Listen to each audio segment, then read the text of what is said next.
announce on Monday night that quarantine restrictions for the NCR Plus is expected to announce on Monday night that quarantine restrictions for the NCR Plus area management. Almost 23 million Filipinos from Metro Manila, Bulacan, Rizal, Laguna, and Cavite stand to receive financial aid from the government. The budget will come from the 23 billion pesos of unutilized funds of the Bayanihan 2 Act. The President is currently studying the proposal. Ay, paano na kaya to? Ano kaya ang gagawin natin? Tumataas na yung cases ng virus ngayon. Bakit ano nangyari? Ang dami na kasi may COVID ngayon sa hospital eh. Mas dumadami yung mga pasyente namin ngayon. Kaya nga, ganun talaga. Marami din kasi ayaw manatili lang sa bahay. Kaya nga, hindi rin maiiwasan. Kaya mas dumadami yung tao. Ang daming nagbabayad. Sobrang hirap pati. Ano palang nangyari sa araw mo? Okay lang. Sobrang nakakapagod ngayon kasi ang dami ng may mga sakit ngayon. Mas dumami kasi yung virus eh.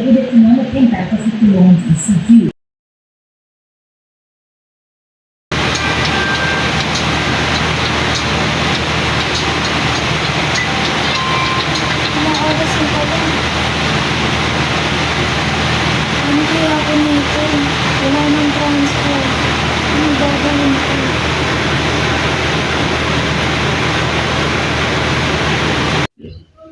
Ano kayang gagawin ko? Subukan ko kayang tumawag ng service sa hospital. Panigurado mahirapan akong makasakay papunta sa hospital. Ang layo pa naman ng lalakarin ko. Hello po? May available po bang service? Sige po, salamat. Antayin ko na lang po.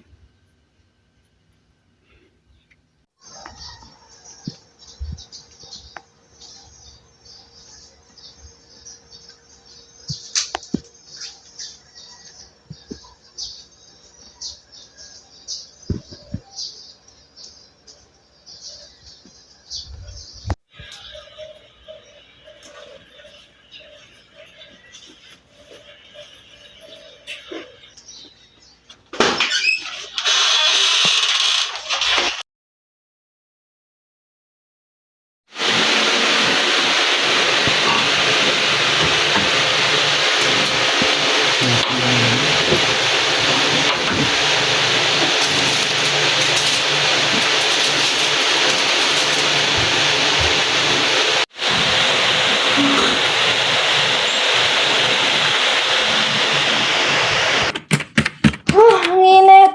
Uy, kamusta mo kung pagod na pagod ka? Oo nga eh, ang dami kasi nagbabayad eh. Ikaw, kumusta ka? Ayun, maraming sinusugod na pasyente sa ward. Oo nga, ang dami nga yung pasyente. Dumadami na kasi yung cases eh.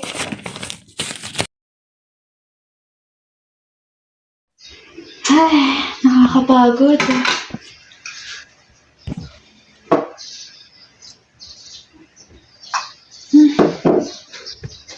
Paano kaya pag ako'y nagkasakit? Paano yung mga anak ko? Baka madala ko sa kanila yung virus.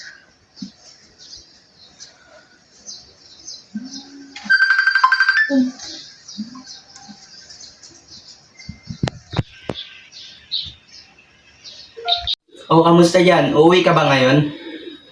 Ako rito. Kaso natatakot akong umuwi. Baka madala ko dyan yung virus, lalo na sa mga bata. Kawawa naman. Sige, ikaw bahala. Basta mag-iingat ka dyan, ha? Tapos magpahinga ka na rin. Ito pala yung mga bata, oh. Hi, Ma. Nay, ma. Mga anak, kamusta kayo dyan? Mag-ingat din kayo dyan sa bahay, ah. Mag-ingat ka dyan, ah. Kami na bahala dito, ma. Bye-bye. Bye, ma.